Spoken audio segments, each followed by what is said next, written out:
एक काफ़ी पुरानी बहस है कि संभोग के वक्त स्त्री और पुरुष में से कौन ज़्यादा आनंद उठाता है। इस बारे में सबके अलग अलग मत हो सकते हैं।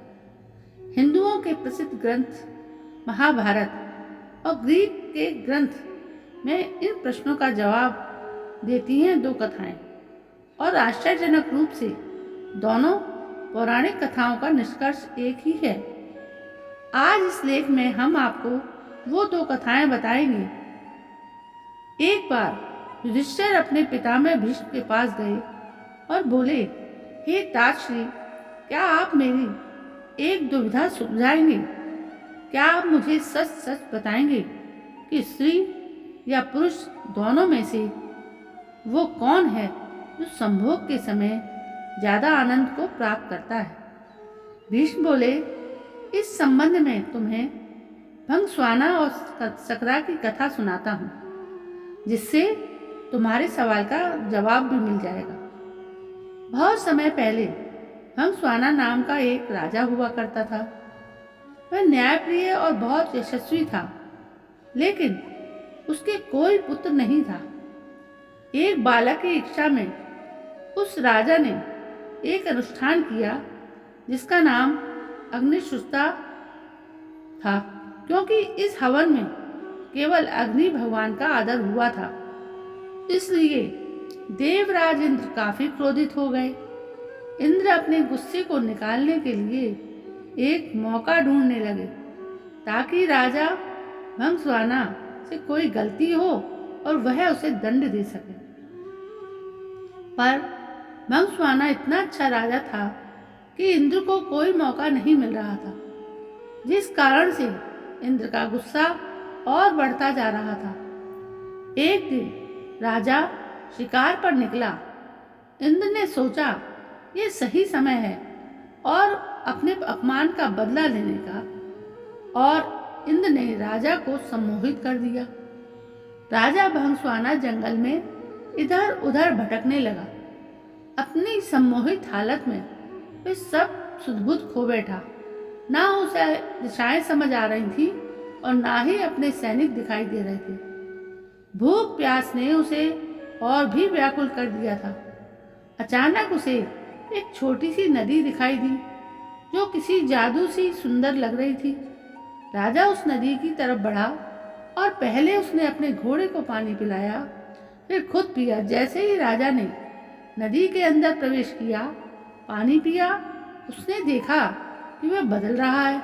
धीरे धीरे वह एक स्त्री के रूप में बदल गया। शर्म से बोझल वो राजा जोर जोर से विलाप करने लगा। उसे समझ नहीं आ रहा था कि ऐसा उसके साथ क्यों हुआ। राजा भंगस्वाना सोचने लगा, हे प्रभु, इस अनर्थ के बाद मैं कैसे अपने राज्य वापस जाऊं? मैंने अनुष्ठान में मेरे 100 पुत्र हुए हैं, उन्हें मैं अब कैसे मिलूंगा? क्या कहूँगा? मेरी रानी महारानी जो मेरी प्रतीक्षा कर रही होंगी, उनसे कैसे मिलूंगा? मेरे पौरुष के साथ साथ मेरा राजपाट सब चला जाएगा। मेरी प्रजा का क्या होगा? इस तरह से विलाप करता राजा अपने राज्य वापस लौटा। स्त्री के रूप में जब राजा वापस पहुंचा तो उसे देखकर सभी लोग अचंभित रह गए। राजा ने सभा बुलाई और अपनी रानियों, पुत्रों, मंत्रियों से कहा कि अब मैं राजपाट संभालने के लायक नहीं रहा हूँ। तुम सभी लोग सुख से यहाँ रहो और मैं जंगल में जाकर अपना बाकी का जीवन बिताऊंगा। ऐसा कहकर वह राजा जंगल की तरफ प्रस्थान कर गया। वहां जाकर वह स्त्री रूप में एक तपस्वी के आश्रम में रहने लगी, जिसने उनसे कई पुत्रों को जन्म दिया। अपने उन पुत्रों को वह अपने पुराने राज्य ले गया और अपने पुराने बच्चों से बोला, तुम मेरे पुत्र हो जब मैं एक पुरुष था। ये मेरे वो पुत्र हैं जब मैं एक स्त्री हूँ। मेरे राज्य को मिलकर भाइयों की तरह संभालो। सभी भाई मिलकर रहने लगे। सबको सुख से जीवन व्यतीत करता देख देवराज इंद्र और ज्यादा क्रोधित हो गए और उनमें बदले की भावना फिर जागने लगी। इंद्र सोचने लगे कि ऐसा लगता है कि राजा को स्त्री में बदलकर मैंने उसके साथ बुरे की जगह अच्छा ही कर दिया है। ऐसा कहकर इंद्र ने एक ब्राह्मण का रूप धरा और पहुंच गया राजा भंसवाना के राज्य में। वहां जाकर उसने सभी राजकुमारों के कान भरने शुरू कर दिए। इंद्र के भड़काने की वजह से सभी भाई आपस में लड़ पड़े और एक दूसरे को मार डाला। जैसे ही भंसवाना को इस बात का पता चला, वे शोकाकुल हो गया। ब्राह्मण के रूप में इंद्र राजा के पास पहुंचा और पूछा कि वह क्यों रो रही है। भंसवाना ने रोते रोते पूरी घटना इंद्र को बताई तो इंद्र ने अपना असली रूप दिखाकर राजा को उसकी गलती के बारे में बताया। इंद्र ने कहा, क्योंकि तुमने सिर्फ अग्नि को पूजा और मेरा अनादर किया, इसलिए मैंने तुम्हारे साथ यह खेल खेला। यह सुनते ही भंसवाना इंद्र के पैरों में गिर गया और अपने अनजाने में किए अपराध के लिए क्षमा मांगने लगा।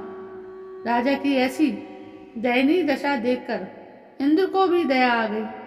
इंद्र ने राजा को माफ करते हुए अपने पुत्रों को जीवित करवाने का वरदान दिया।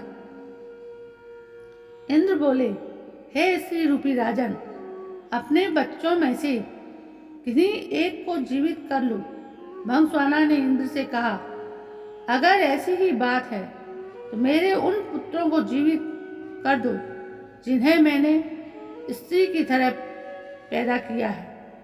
हैरान होते हुए इंद्र ने इसका कारण पूछा तो राजा ने जवाब दिया, हे इंद्र, एक स्त्री का प्रेम एक पुरुष के प्रेम से बहुत अधिक होता है, इसलिए मैं अपनी कोख से जन्मे बालकों का जीवन दान मांगता हूँ।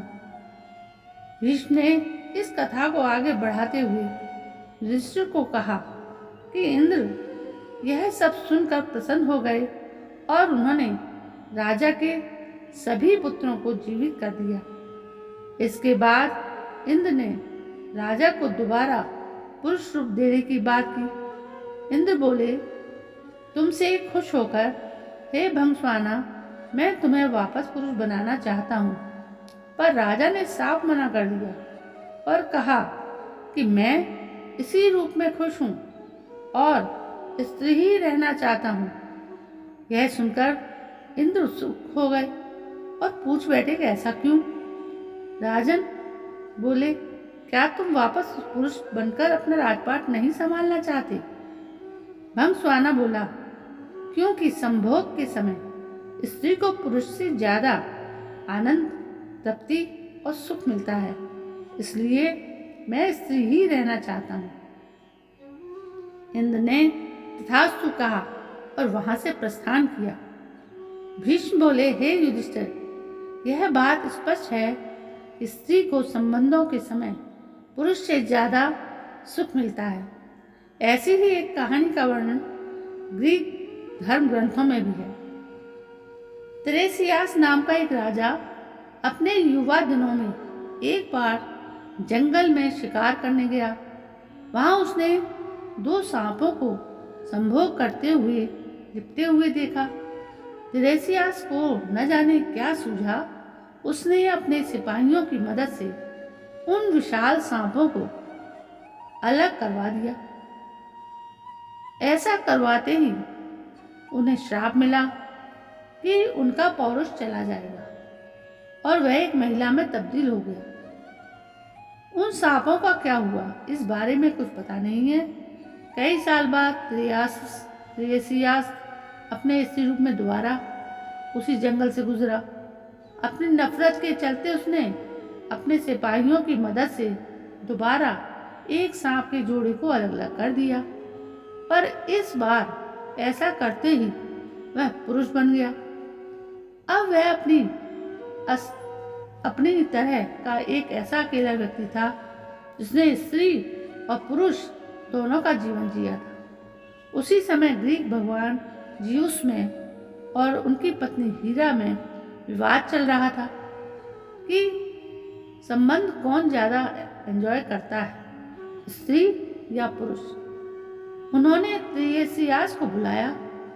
त्रियसियास ने जियुस और हीरा के सवाल का एकदम सीधा और सटीक जवाब दिया। महिलाएं पुरुषों से 9 गुना ज़्यादा आनंद उठाती हैं। और इस जवाब से हीरा बहुत नाराज हो गई और उन्होंने त्रियसियास पर ऐसा वार किया कि वह अंधा हो गया। जियुस अपने आप को त्रियसियास के अंधेपन के लिए जिम्मेदार मानने लगे और उन्होंने उसको भविष्य देखने का वरदान दिया। लगभग दुनिया की हर संस्कृति में ऐसे देवी देवता हैं जो स्त्री पुरुष का संबंध खूबसूरती से दर्शाते हैं। तो दोस्तों, भारत में ऐसी प्रतिमा है अर्धनारीश्वर की। अर्धनारीश्वर का अर्थ यह हुआ कि आपका ही आधा व्यक्तित्व अपनी पत्नी और आपका ही आधा व्यक्तित्व आपके पति जैसा हो जाता है। आपकी ही आधी ऊर्जा स्त्री और आधी पुरुष हो जाती है और तब इन दोनों के बीच जो रस और लीनता पैदा होती है उसे शक्ति का कहीं कोई विसर्जन नहीं होता। तो दोस्तों, ये थी एक पौराणिक कथा इस विषय में। ये कहानी आपको कैसी लगी? यदि पसंद आई हो तो प्लीज़ मेरे इस चैनल को सब्सक्राइब करें। कल मैं फिर से एक नई कहानी लेकर आपके सामने उपस्थित होती हूँ। तब तक आप इस कहानी को पूरा पढ़िए, 2 बार पढ़िए और तब तक मैं लेती हूँ आपसे विदा। वंदे मातरम।